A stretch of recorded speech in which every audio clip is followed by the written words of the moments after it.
Kema arakurikirana na Eric.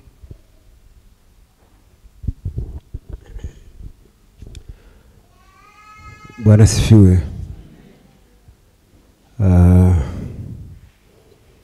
Ino mwanya tufashe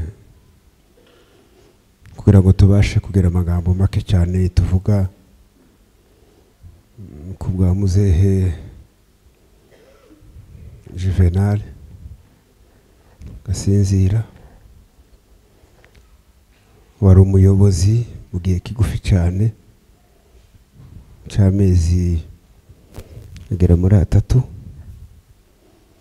ariko nanone kandi akaba yarakoze imirimo myinshi itandukanye mu buzima. Uyu munsi rero torero ryateguye kugira ngo tubashe guhumurizwa, kadufatiye umwanya kugira ngo tubashimire kuba mwarabikoze gutya kugira ngo mubashe kuduhumuriza, kuko nibyo abantu babereyeho. Iyo umuntu hagize ikibazo hano muri ubu buzima, undi muntu azamwegera akamubwira ngo mpore mwihangane. Turabashimiye rero mu by'ukuri kubw'ijambo ry'Imana tumaze kwakira ryihumure, ndetse n'umukozi w'Imana mwakoresheje cyangwa se umwuka w'Imana yakoresheje akabasha kuduhumuriza tubwira magambo y'umuzuko. Nta magambo yandi menshi, ntabwo uyu munsi twaje kuhusibuka, ahubwo twaje guhumurizwa. Ahari tuzabona umwanya uhagije igihe nikigera cyo kuvuga ibigwi bya muzehe. Turavukana yego ku buryo bwo mu mubiri, ariko kandi ni mugari cyane, ni mugari mu bwoko bwacu bw'Abanyamurenge.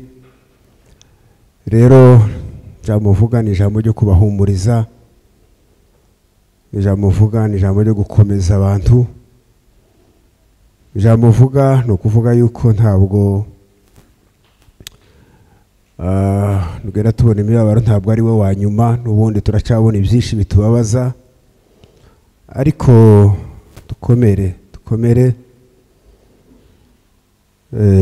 ndetse mpumuriza n'uyu muryango duhagararanye hano, umuryango wacu mwagasinzira, ndetse abenshi nabo bahariya ku Banyarusuku cyangwa se ukiziba, abenshi cyane cyane hariya niho dukomoka, niho twavukiye, niho iwacu, niho imuhira mu Minembwe. Babwira ngo mwihangane, twabuze intwari, twabuze mugabo w'ingirakamaro, twari tuzi kuko tuzamukuramo byinshi, ariko Satani nawe n'umwanzi w'amahoro. Rihanganisha murumuna wacu, umuryango wa mwene data Eric Cubahiro, ndetse na murumuna we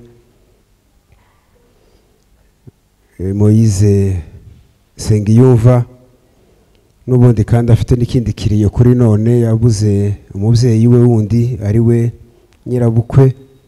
Abenshi hano mwari muri abaturanyi biwe, yari amaze iminsi arwariye hano iwe muri iki cyumweru, nawe tumaze kumenya kuko uyu mubyeyi yatabarutse ngo habe kuwa 3, uwo mukecuru nawe ararangiza kuri none. Niyo mpamvu muhaye mubona tudahagararanye nawe hano. Rero bene data, ntarindi jambo nari mbivuze mfite rihambaye kuri uyu munsi, ariko hari umunsi uzagera tuzabasha kubona umwanya uhagije, nonselema twebwe gusa abo muri famille restaurant yo Mwagasinzira, Abanyamurenge twese tukagera umwanya wo kugira icyo twavuga ku bigwi by'umuhisi wacu.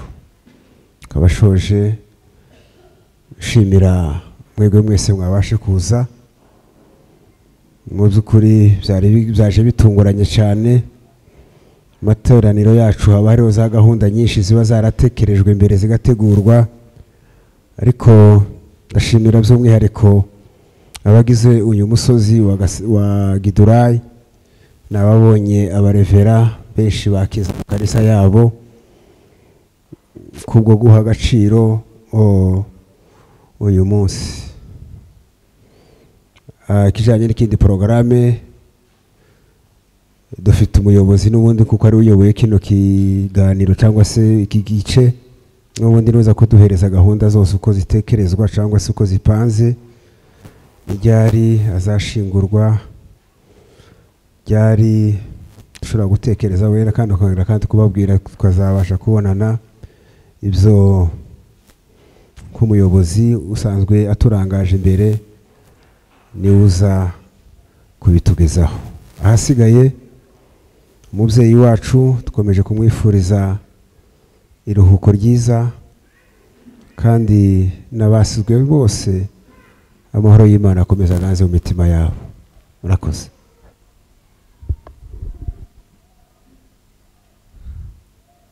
Murakoze cyane. Muranyihanganira mbanze nsome ijambo ritoya ntabwo ndisobanura. Ni muri Yesaya ibice 61 umurongo wa 3 haravuga ngo yantumye gushiraho itegeko ab'Isiyoni barira ryo kubaha ikamba mu cyimbo cy'ivu n'amavuta yo kunezerwa mu cyimbo cy'ubwirabure n'umwambaro w'ibyishimo mu cyimbo cy'umutima wihebye, kugira ngo bahereko bitwe ibiti byo gukiranuka byatewe n'Uwiteka ngo bimuheshe icyubahiro. Nuko bazubaka ahasenyutse, bazubura amatongo yabanje kubaho, kandi bazasana imidugudu yasenyutse yamaze ibihe byinshi ari imyirare. Amen. Yesu ashimwe cyane.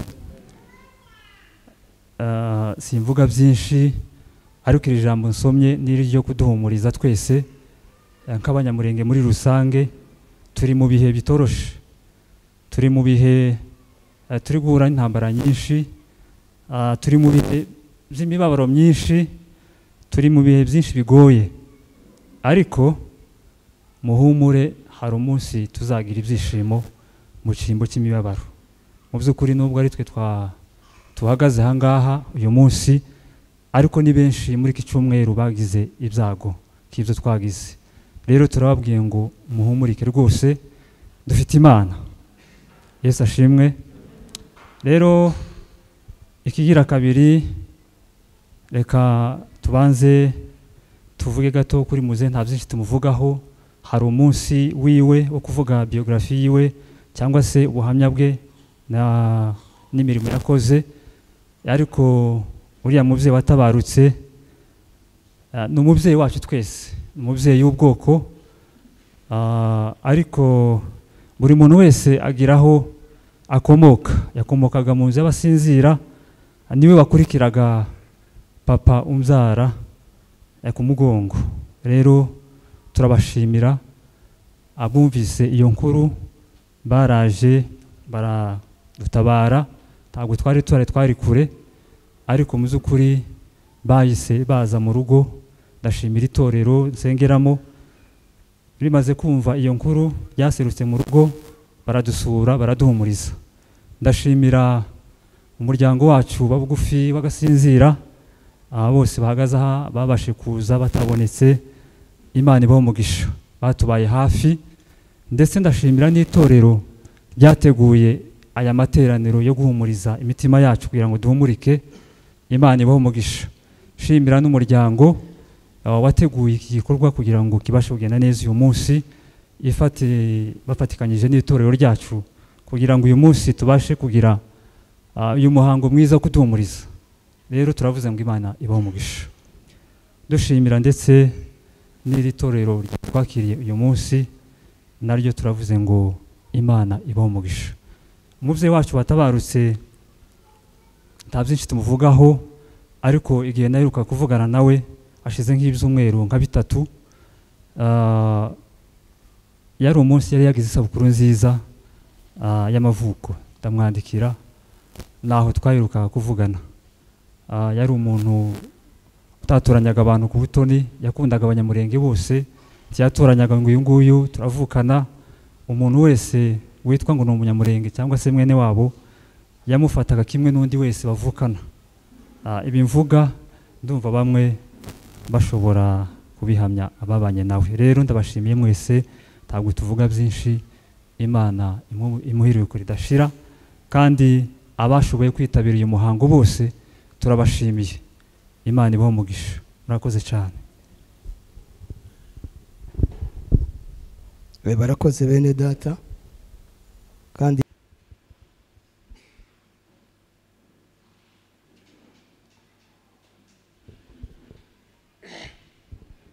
Imana ishimwe.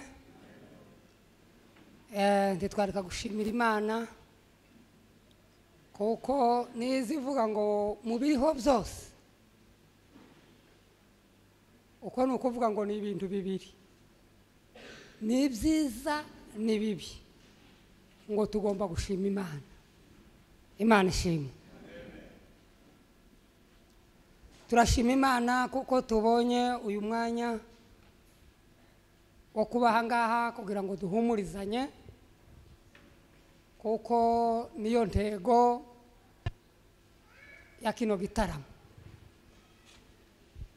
Ariko nabonye mwatatanye, inyuma haza hicara abafite abana kugira ngo babe nk'abumva akayaga, kandi nanje mfite akajwi gatoya nari nagasanganywe karasubira kagira ikibazo.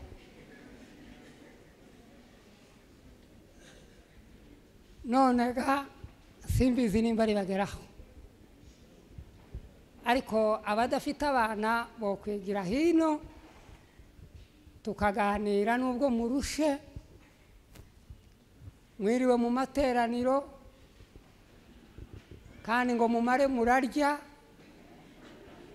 ukunda hataba impamvu y'ingorane. Nabonye bahaye babinginga ngo muririmbe, ariko pasiteri iwe ntazi ko abantu bagowe, abantu bariye ikibu mwinjiye ga mutariye, siko bimeze. Hari ababonye akayi, hari n'abandi batakabonye, none ngo muje kuryaga murahaga. Umuntu yariye, umubembe yaratubwiye iwacu araye mu bibogobogo baramugaburira yamarya inkoko yose, ngo bakubita ingoma yamatuku wakubise ingoma, ngo ariko ngo uwo ninde ngukubise ingoma nawe ga niwe muyumbe dufite bariya bacu. Ariko reka ibyo tubireke. Ijambo rya mbere tutaraja mu ijambo, dutanze mpore ku babyeyi b'uyu muvandimwe wadusize, kuko pasiteri yavuze avuka muri uru rugo, ariko akamaro yari afite sa kuri uru rugo, yari adufitiye akamaro twese. Baje kundeba nibwo bamye bohereza mesaje, abagabo twicaranye baravuga ngo wa mukuru wacu arapfuye, ngo kandi ngo aguye muri dushe. Uko niko batubwiye abaje kundeba. Turababara, urupfu ruza ariko rugasa nkaho rwaziye abantu. Turababara, barasohoka baragenda. Numva ndababaye igihe Mushisha apfuye, kandi yapfuye mfite imyaka 10. Sinamubonye, ariko nabonye ba data bahaye barira, bakavuga ngo umushefu wabo yapfuye.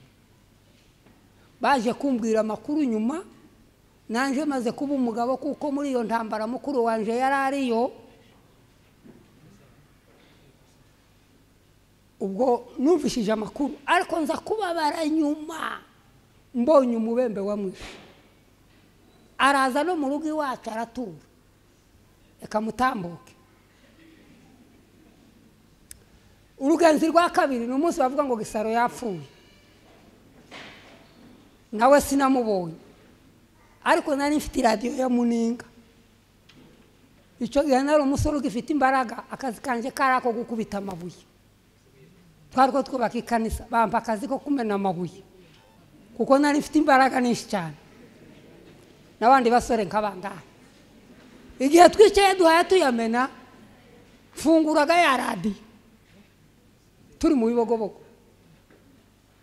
namampurirana n'ijambo rivuga ngo Gisaro arapfuye. Kuva uwo munsi sindagura radio kugeza none, kandi uko mbabwiye niko kuri. Haba na televiziyo mu nzu n'abana bayiza naye nababwiye ngo muyihore nayizizana ayandi menshi. Ariko rero nari mvuze kuko gupfusha umuyobozi muba mwaciwe umutwe. Ariko rero hamwe n'ivyo dutanze mpore mwihangane kuko ntiyari uwanyu, yari umugabo w'abagabo akaba n'umugabo w'igihugu. Ariko hamwe n'ivyo tugira ijambo rizari turemesha, rizari dutera ihumure muri ibi bibazo tugakomera. Nzasoma igitabo cya Yakobo 1:3 kagira ngo Imana izidukiringa kuko hazavuga ngo nugubwa gitumo netugubwa gitumo nibitugerageza ngo byama bibi byishimo umuntu yobikura. Ariko ga uko niko kuri ku ijambo ry'Imana kuko iraruta ayandi yacu yose tugira n'ubuzima bwacu bwose. Rero tubaye pole ababugufiya twaje guhumuriza, kandi natwe turi abakabiri kuko twapfushije umuyobozi. Imana yo mu ijuru ibakomeze. Tugiye kwinjira mu ijambo ry'Imana rero, murafata Bibiliya mudufasha gusoma. Amaso amaze guhuma, uko mfite idineti zibiri, imwe iri hano kuko nza nigendana, haba hari umuco ngasomesha imwe, haba hari umwijima ngasomesha ya yindi nyine kubera amaso. None rero tugiye gusoma ijambo ry'Imana mu buhanuzi bwa Daniyeli 12 ku gice cya mbere kurangiza igice cya 4. Twongere dusubira dusome mu byahishuriwe Yohana 22 n'igice cya 10. Turaza gusoza mu rwandiko Paulo yandikiye ab'Ikorinto ba mbere 15 kuri 3 uja kuhasoma ararangiza ako 3 gusa, asimbire ku murongo wa 35. Aho niho hari amagambo dufatikanyamo kugira ngo amagambo y'Imana atureme kandi aduhumurize. Imana ishimwe. Ngaho wabonye Daniyeli 12 ku gice cya mbere kurangiza igice cya 4. Some Daniyeli igice cya 2 12 murongo wa mbere kugeza ku murongo wa 4. Maze icyo gihe Mikayeli wa mutware ukomeye uja uhagarikira abantu bawe azahaguruka, hazaba ari igihe cy'umubabaro utigeze kubaho uhereye igihe amahanga yabereyeho ukageza icyo gihe. Nuko icyo gihe abantu bawe bazaba baranditswe mu gitabo bazarokorwa, kandi benshi bo muri bo bazaba barasinziriye mu gitaka bazakanguka. Bamwe bazakangukira ubugingo buhoraho, abandi bazakangukira gukorwa n'isoni no gusuzugurwa iteka ryose. Kandi abanyabwenge bazarabagirana ku muco wo mu isanzure ry'ijuru, n'abahinduriye benshi gukiranuka ku bukiranutsi bazaka nk'inyenyeri iteka ryose. Nuko Daniyeli bumba igitabo ugifatishe ikimenyetso kugeza igihe cy'imperuka, benshi bazajarajara hirya no hino, kandi ubwenge buzabagwira. Urakoze. Byahishuriwe Yohana 22 ku gice cya 10, nacyo nicyo gice usoma 22 igice cya 10. Kandi arambwira ati, amagambo y'ubuhanuzi bw'iki gitabo tuzayazigame ngo uyagire ubwiru, kuko igihe kiri bugufi. Ukiranirwa agumye akiranirwe, uwanduye mu mutima agumye yandure, umukiranutsi agumye akiranuke, uwera agume yezwe. Manuka hepfo. Hepfo 12. Dore ndaza vuba nzanye ingororano kugira ngo ngororere umuntu wese ibikwiriye ibyo yakoze. Ndi Alpha na Omega, uwa mbere n'uwa nyuma, itangiriro n'iherezo. Urakoze. Mu rwandiko Pawulo yandikiye Abikorinto rwa mbere 15 ku gice cya 3, nurangiza icyo gice cya 3 simbire kuri 35. 15 kuri 3. Kuri 3. Muzi ko nabanje kubaha ibyo nanje nahawe kumenya. Muzi kuko nabanje kubaha nanje ibyo nahawe, komeza. Yuko Kristo yapfiriye ibyaha byacu, kuko byari zaranditswe,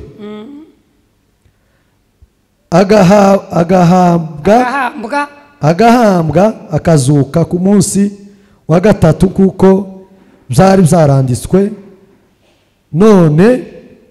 Nanone akabonekera agarara simba kuri 35.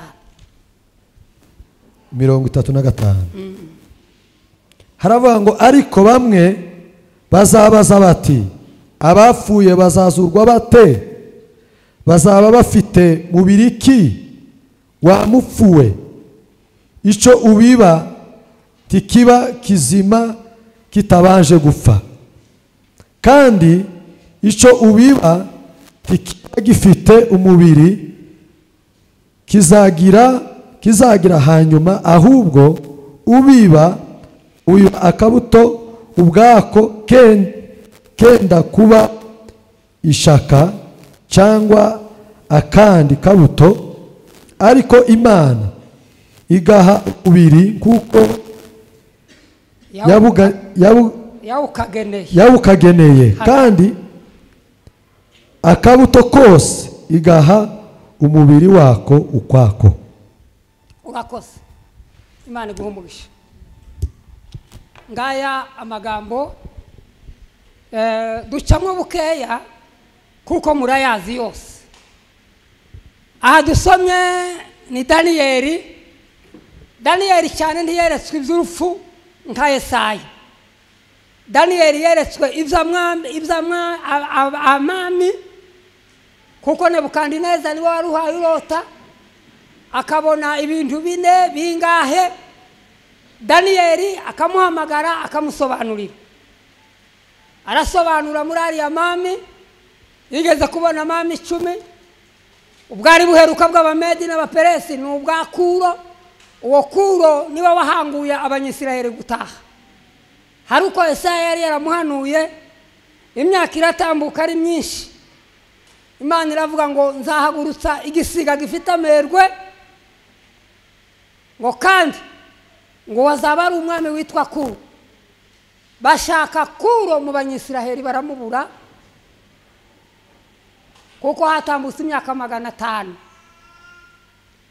Bashaka iryo zina ntiryanaboneka, ariko rero kuko Imana niko itubwiye ngo niwe tangiriro kandi niwe herezo. Imana ishimwe.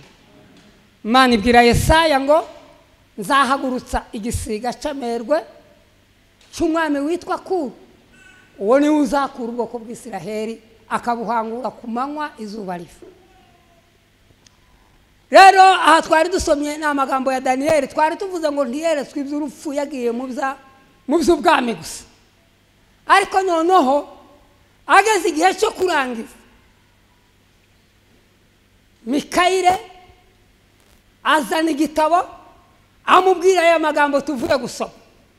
Imana ishimwe. Aramubwira ngo abantu bawe bapfuye, bamwe bazazukira ubugingo buhoraho, abandi bazozukira gusuzugurwa no kwiteka ryose. Daniyeli akurikirana ayo magambo kuko niho yari akiyumva, ngo ashaka kuyamenya. Usomye umutwe w'iryo jambo ngo yeretswe amagambo y'imperuka, aya ngaya turimo, ariko ngo yakurikirane kuri 4. Imana iramubwira ngo nashatse kukubwira ko kantu, ariko icyo gitabo wabonye mu izo nyuguti gihambire, ukizinge, ugishireho ubushishi, ngo kuko ayo magambo ngo azaba igihe cy'imperuka. Daniyeli ngo arasisira, ngo asanga umugabo wari uhawe yamwereka ngo yashinze ukuguru kumwe ku nkombe yo hakurya, ukundi kuyo hakurya. Aramubwira ngo nkeneye kumenya ayo magambo, nyamenye y'ukuri numve neza, amashira kinyoma. Ariko aramuhakanira, arambwira ngo Daniyeli, ngo genda, ngo wowe uzohagarare mu mwanya wawe gusa. Imana idufasha. Yasisira kuko Imana yaramubwiye ngo nako naringiye kugupokeza, kuko Bibiliya itubwira ngo ntakiza gukora ngo itabwiye abagaragu bayo. Uko siko kuri ku ijambo ry'Imana, nimba ntako yarayikubwiye ntiwasenze. Ku manywa hari iwacu bampaye umwanya ngo mbwirize, nirasira abagabo noneho usize n'imbaho zose akunkunda. Basomera rya jambo Pawulo yandikiye Timoteyo rivuga ngo abagabo ngo nibazoza baje gusenga baza bapfukama, ngo barambura amaboko ngo bayatunge mu ijuru.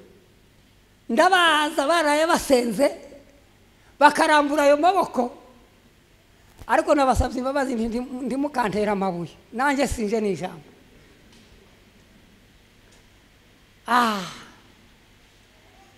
Niko Pawulo yabwiye Timoteyo ngo uzabwire abagabo ku gice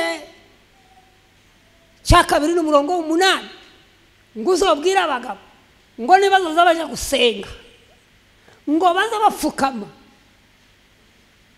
ngo barambura amaboko bayatunge hejuru. Ikizami cyabatsinze none havuze n'abagore, ariko katubihorera. Twasomye hano Daniyeli neza, igitabo baragihambira, barakizinga, bagishiraho ubushishi, adasobanukiwe neza. Ariko kuko Daniyeli ngo Imana yamukundaga, Daniyeli yagiraga amazina 3. Isirayeli yaramwise na nyina bari baramwise Daniyeli, bisobanurwa ngo Uwiteka ngo ni umwungeri wanje, ngo ashige i Babuloni, Nebukadineza nawe amukubita hirya. Imana nayo atari kugitangaza kiragura Daniyeli ko apfuye mu gaswa, nayo irasubira mukubita irindi zina rya 3 ivuga ngo Daniyeli ngo ni umugabo ukundwa. Imana ishimwe. Sinzi ko muzobona iyindi mirongo, ariko ngo Imana iravuga ngo nanje ntitwoguma kwicara n'izina rya Nebukadineza, ngo ari ryo riheruka Daniyeli, nawe amwita irindi zina, aravuga ngo Daniyeli ngo ni umugabo ukundwa. Imana ishimwe. Kuko Bibiliya izimbwira ngo Daniyeli ngo Imana yari yaramukoze hano mu bworo bw'ikirenge habizingiro, ngo irongera ikora hano mu bwongo harya muri hori ndango murarwibutse umwana mutoya ni urugira, ngo Imana yari yaramukoze ituruka ku gatsinsino mu kirenge, ngo irazamuka urutoke rwayo rugera mu ruhori, ngo nicyo cyatumye Daniyeli ngo agambirira ageze i Buyuda aravuga ngo ntazarya biriya byo kurya. Sifa kwa Mungu. Daniel rero habe n'amaso yiwe yo kubona yarerekwaga, baba nk'abahumiriza gutya akaba ari uhishurirwa, kuko Imana ngo yamukoze mu bworo bw'ikirenge irarenga mu ruhorihori. Ni ukuvuga ngo Daniel ingingo zose Imana yari iramuhaye umugisha. Imana ishimwe. Arasisira rero ngo reka menye abo bantu biwe bapfuye. Kandi igitangaza Imana ntiyarekeraho, yamivuga ngo zinga icyo gitabo ugishireho ikimenyetso n'amagambo y'igihe cy'imperuka. Ariko nanone kuko Imana ari inyembabazi yari imubwiye kuko hari umunsi ukiza kumubwira ayo magambo ngo yamweretse akabuye ngo gaturuka hejuru ngo nta muntu ugashiguye mu yindi mvugo cyangwa ugahiritse ngo karamanuka kikubita kuri ya mami yose ngo karakura karagangara gakwira isi. Imana ishimwe ngo ababonye Kristo. Ariko nanone Imana kuko nayo ari ikindi gitangaza, umugabo wacu yaravuze umugore hayasenga ngo wamana we nguri igihumbi, yamivuga ngo Daniel sinogenda ntamweretse kwabiwe bapfuye bazazuka. Imana ishimwe. Ikubita mwako kajambo ngagere ngo asobanuze birananira. Twasomye hano mu gitabo cy'Ibyahishuriwe Yohana. Iki gitabo rero cyavuze ngo amagambo y'icyo gitabo ngo ngo yasome kandi ntuyazigame ngo usubire uyagira ubwiru nkaya yandi ya Daniel. Imana ishimwe. Haleluya. Yohana gukarwa ka Patimo isura ya mbere baribwiranye na Yesu, aramubwira ngo Yohana we ngo ntutinya ngo nanje nari narapfuye. Siko ijambo ry'Imana rizatubwira ngo kandi rero ngo ariko dore ndiho, ngo ariko ubwo ndiho ngo mfite urufunguzo rwa rupfu na kuzimu. Yohana mupendo niwe wagendanye na Yesu. Ba Petero barahunze ariko ngo Yohana niwe wegereye Yesu. Kandi uwo Yohana umunsi yavugaga ari amagambo arindwi ku musaraba. Mu cyiciro cya mbere yamye avuga amagambo atatu. Yamye avuga ngo Yohana nguyu nyoko woga ni Mariya nyina wawe, abwira nyina ati nawe mayi nguyu mwana wawe. Guhera uwo munsi Yohana ajana Mariya. Imana ishimwe. Ayandi abiri reka tuyihorere. Yohana mupera ariko karwa rero hariya aramubwira ngo aya magambo y'iki gitabo, isura ya mbere niko twari tuvuze, iya kabiri ni ya makanisa, ni ya gatatu, isura ya kane nimwe hariho ikanisa. Kuko Yohana yabonye ngo abone intebe y'ubwami, abona ngo ibinyabugingo ibinyabuzima ngo bihaye bikubita amakamba yabo hasi. Aho ni mu ya kane ngo abona abakuru 24 ngo nabo bahaye bavuga ngo uruwe ngo ni baba bacunguye ngo indimi n'amoko n'imiryango ngo kandi ngo babicunguriye kugira ngo biguhimbaze ngo kandi iyo ntebe ngo yari igoswe n'umukororombya. Bakoresha isezerano ry'indahiro y'Imana igihe cyano. Imana idufashe. Muri iyo sura ya kane nimwe hari mu ikanisa. Wagere mu sura ya gatanu abona igitabo. Yohana yerekwa cya gitabo cya Daniel cyazinzwe, arakibaririza Daniel ukundwa n'Imana ngo arababarira ati mukinsobanurira menya abo bantu. Ngo ariko Imana ibwira Yohana ngo amagambo y'iki gitabo ngo numara kuyasoma ntuyagira ubwira ngo uyavuge. Imana yakishima kugira ngo abantu bakizwe kandi ubabwire ngo ndaza vuba nzanye ingororano, njyewe tangiriro kandi njyewe herezo. Imana ishimwe cyane. Ahabwa cya gitabo mu isura ya gatanu. Mu isura ya gatandatu rero hasohoka aya magambo yose dufite. Ngo ngiye kubona mbona ifarashi y'umweru ngo kandi uyicayeho ngo ahabwe umuheto ngo kugira ngo agenda akura amahoro mu isi abantu bicane hozo gusa. ariko ubu ngubu umuntu afite uburenganzira bwo kwica uwundi Imana yanjye.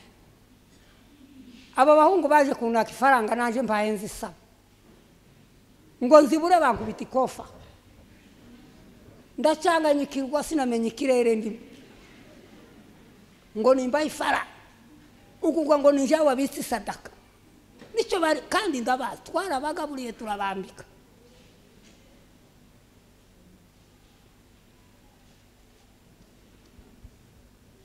Imana ibwira Daniyeli, ibwira Yohana, iramwibwira kuri icyo gice cya 6 rero muzogisome neza, nimwo harimo gahunda y'ibi byago byose dufite. Ngo mbona ifarashi y'umweru uyicayeho ngo ahabwe umuheto kandi ngo kugira ngo agende akura amahoro mu isi. Iya kabiri, iya gatatu, iya kane, iya gatanu reka tuzireke. Ariko rero iyo ya mbere niyo turimo kirakora.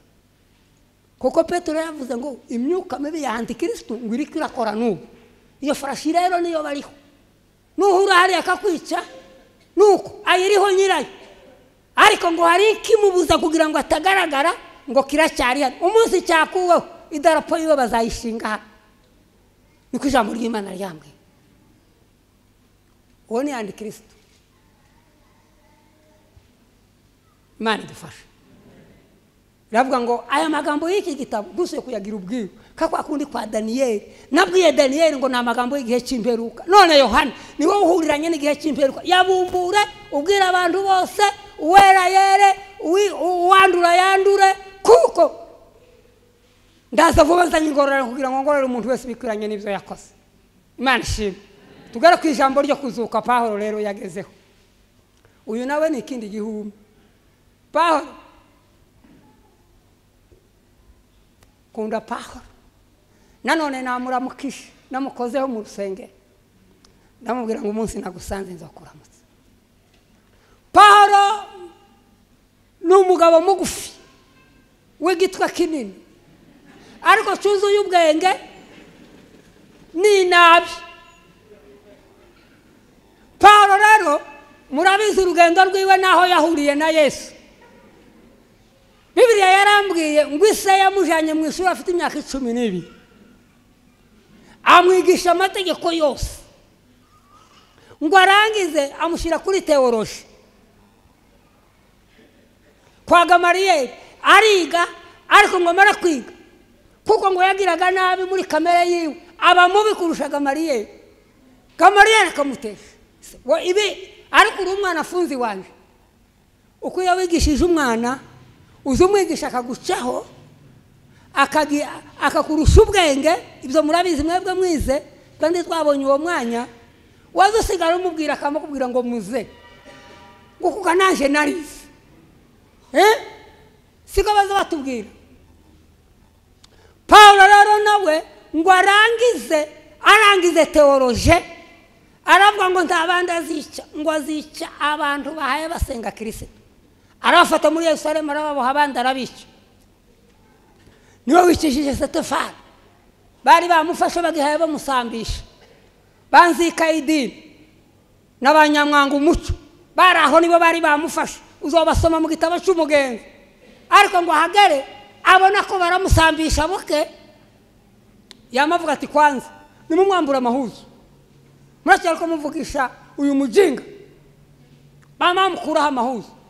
Pawulo yamashira hano ku kuboko bamuzibukira amabuye baramutera baramwica ariko Stefano ngo aje gucika aravuga ngo mbonye ijuru rikinguka. Imana ishimwe.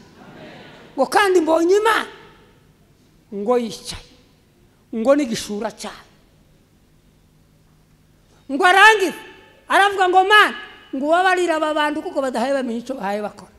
Ngaka kajambo kafashe Pawulo ngo niko kamurasha uwo munsi yasigaye agenda ari gihuzi aragenda ngo aje gukaba kabiriya ngo rekabanza afata bidamasiko ngo abi Yerusalemu ni nkabo muri Gasarani ndabibikiye ariko mbanze iriya idamasiko ngo ahura n'umwami Yesu mucyura mutungura murabizi. Niyo ahangaha twasoma havuze ngo ibyo nabanjije guhabwa ngo nanjye nibyo nabahaye. Imana ishimwe. Haleluya. ngo kuko icyo nahawe ngo ni urupfu ngo rwa Kristo yapfuye ngo azira ibyaha byacu ngo arahambwa amara iminsi 3 arazuka. Hepfo harya namubwiye ngo nahagarare atangira kuvuga abahabi ba Kefa ba Yakobo abagabo 500 bamwe bapfuye n'abandi bakiriho. Ariko umunsi umwe agera i Korinto hari ibibazo yari yahigishije muri uramushonisha bakira ijambo ry'Imana ngo bakira ijambo ry'Imana baranezerwa bagira gute. Paulo ngo agende bama bahanguka uzoreba amagambo bakoze mu isura ya 5. Paulo bamubwira amakuru kuko bahangutse barya bose. Hariho n'abandi yari yasizeho babiyongozi kanka babishopo n'abandi bose bahagarariye Korinto kuko i Korinto ngo yahigishije yatambuka umwami Yesu aramubonekera ngo amaraho umwaka n'amezi. Imana idufashe. Imana iramubwira ngo rinda i Korinto ufite abantu bakizwa reka karya vuba kawe. Arahicara barakizwa baje muri uramusho abashira munye abasiga munyenga aragenda. Iyo akagendaga batidora amaso yawe amakuru ya Paulo wa undi umusazi bose bamabahanguka. Muri 50 barambwiye ko Abanyamurenge barahangutse ngo nakaririmbo kumusherembo kari gaturutse i Rwanda nanjye sinarindiho amakuru nayo bambwiye akaririmbo. Paulo rero arabandikira bamubaza ibibazo bimwe by'indowa murabizi n'ibindi byo kuvuga kuri ruga. Abantu bari baraparanganye bakaruha bakaza bapfa guhanura. Umwe yahanura bakamamugirira ishari undi yahanura bakamamugirira ishari. Paulo ngo aje kubakiza kuri ayo magambo aravuga ngo mureke mbabwire bene data umuntu nazo afatwa agafatwa naruga agahanura akavuga ururimi mutumva muza mwama muceceka mwese ngo pi natanga amen hakaba hari undi usobanura ese nabatindiye hakaba hari undi asobanura kandi nimba ari ntahariho wamufunga kana kuko ntiwovuga ururimi rutamenyekana ngo ubusa n'uhaye ugosorera mu rucaca. Abagore biwacu barabizi bahoraga baje kugosora ibigo bagategura urutaro bakagosoza urutaro bagategura uwihenze ngo aragosorera mu byatsi ntacyo yatahana. Paulo rero araruha noneho yumva ibintu byasubiye idobwe niko kubandikira ari muri Efeso haravuga ngo mwaba Korinto bamusuka gahinda vanga yabapfuye no kuzoka. Umunsi muri nizina Paulo agera i Korinto ahasanga abayuda bari bazi kuko umuntu agomba gupfa akazuka. Siko wa munsi Maria nimba ari Marita siko yabwiye Yesu ati uwapfuye azazuka ati ndabizi nyine. Abayuda bose bari bazi kuzuka ntabwo bakekeranyaga kuko barabeye igihe cya Eliya harabo yazuye na Elisha harabo intumbi ya Elisha bayikojeje mu yindi yamyizuka. Abayuda bari babizi ariko igitangaza n'abagabo babagirike bari barize teoloje baramara bamwe bapfa badashatse. Umunsi umwe Paulo ngo agera i Korinto bati Paulo yaje kayareta bamabasa abagirike gusa abagabo bakuru babakambwe batakigira umusatsi bati Paulo uzuvuga menshi ariko noneho utubwire amashira kinyoma umuntu wabonyeho Yesu azuka. Base batubwira ngo Maria ngo yamusanze ahagaze mu gashamba bakatubwira ngo yabonekeye ba Petero ariko icyo dukeneye twebwe abagiriki kugira ngo twumve neza ufundikanya vocabulaire yawe yose tuze kuko wize igifaransa nimwe mukizi ugaragaza iyo bwakabaga utubwire umuntu wabonyeho Yesu azuka gutya gusa abona gusa arazutse. Paulo ati none nanje biracitse no kurukima ariko Paulo Imana ishimwe cyane ngo arasenga aravuga ati none izindeka mutwe z'abanyabwenge sinzi ishobora none ndababwira gute wa Mana kuko abagiriki baravuze bati utufa kutubwira gusa umuntu umwe wabonye Yesu azuka. Ba Maria babonye ari mu gashamba ba Petero yarababoneke ayo ni amakuru adafite igihamya. Dukeneye igihamya umuntu wabonye apfunuka nkakurya kw'igihumi Petero ati noneho igitangaza kiragwira. Ariko Pawulo ngo asenga Imana. Imana ishimwe. Harya ahagaze yamavuga ati Imana uzi kuko neretse gushaka kandi nta kindi cyiza nko gushaka. Iyo usomye Bibiliya neza izivuga ngo urugo rwiza ngo ni inusu y'ijuru, urugo rubi narwo ngo ni Gehinomu. Nizo zibiri gusa. Ngo aho kuba muri urwo rugo rubi ngo ahubwo baba mu mbarazane z'inzu watiriye.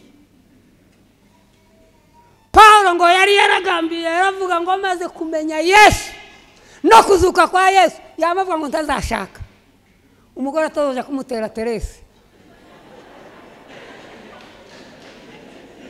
ngo umwana yarwaye, sinzi nimba nabihengeseka namwe nyine mwomba bari.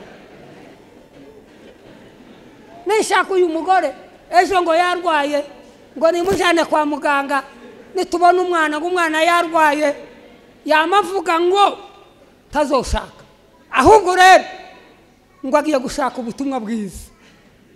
Imana ishimwe. Pawulo rero wagambiriye ayo magambo usomye neza ndagira ngo ni mu butumwa bwiza bw'Abakolosayi nimba ari 1:24 yaravuze ngo inkoni zasagutse kuri Yesu ngo nanjye nzozisohoza. Nta mugabo wo kwita muri aka kaga.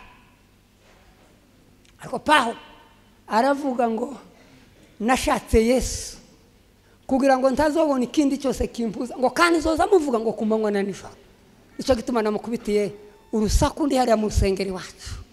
Ndavuga ngo hasigaye iminsi mike nanje nkabona Pawulo, ariko cyane cyane ni Yesu. Imana ishimwe. Ati ngaho ga Pawulo tubwire abagabo ba Mukeresi abangaba ariko Mana yanjye guhagarikirwa n'abagabo ni nkaho wakundi bavuze ngo uhagarikiwe n'ingwe azavoma amazi. Baturavuga neza uratubwira iryo jambo. Pawulo yamasenga ahagaze Imana yamimusubiza. Imana ishimwe. Kuri Vensi ya 35 iramubwira ngo uru rubanza ntugorwe Pawulo rurakiza abagore. Icyantangaje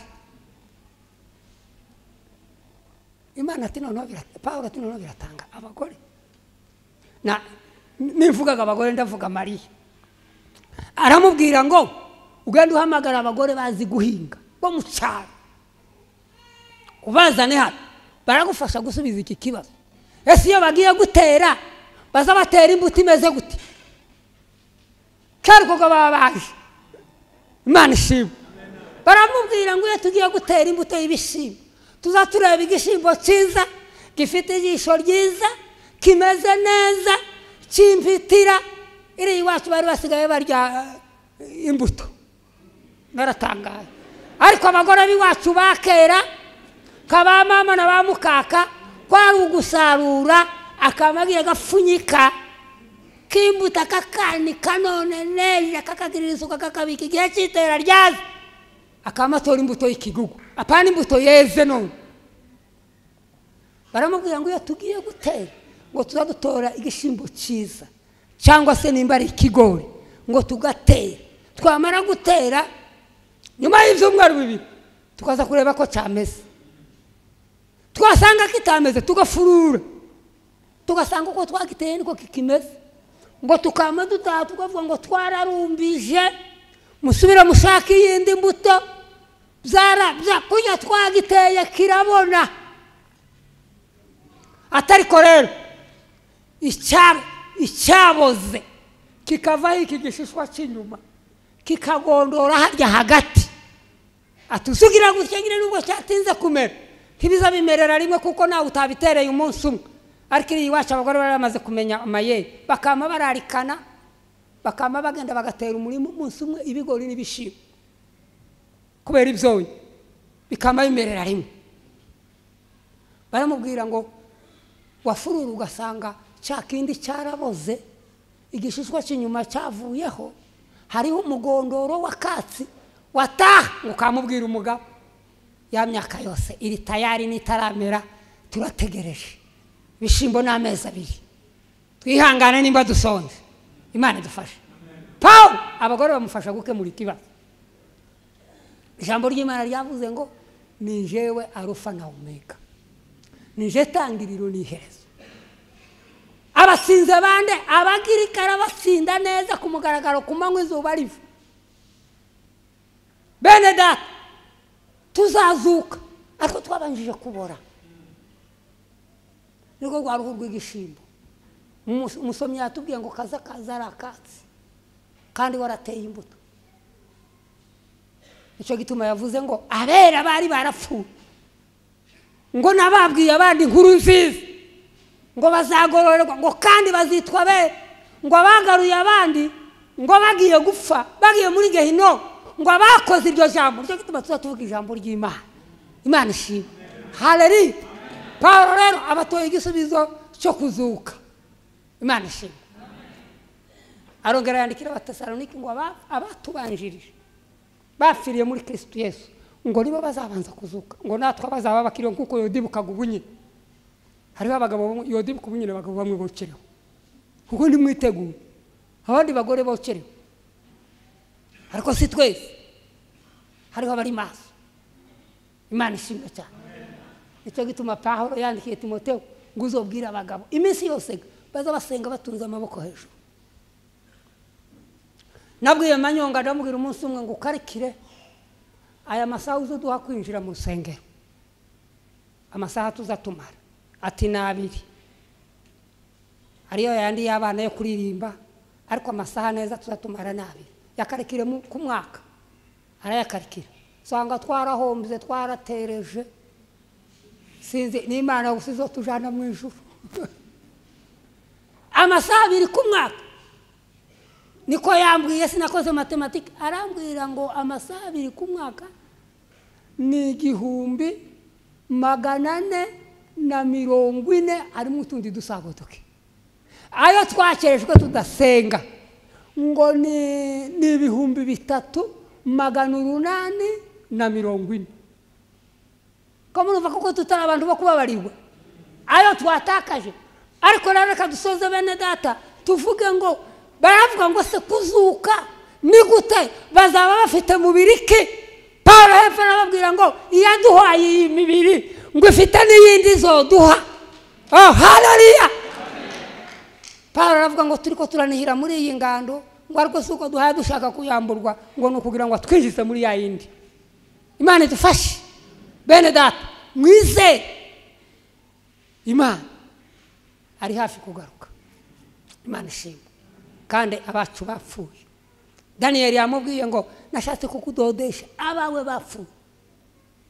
Guhera kuri ba Ibrahimu ngo nibo yarahaye amubwira abandi Yesu yazuye, ariko Paulo we yarahavuga kabisa. Imana ishimwe cyane.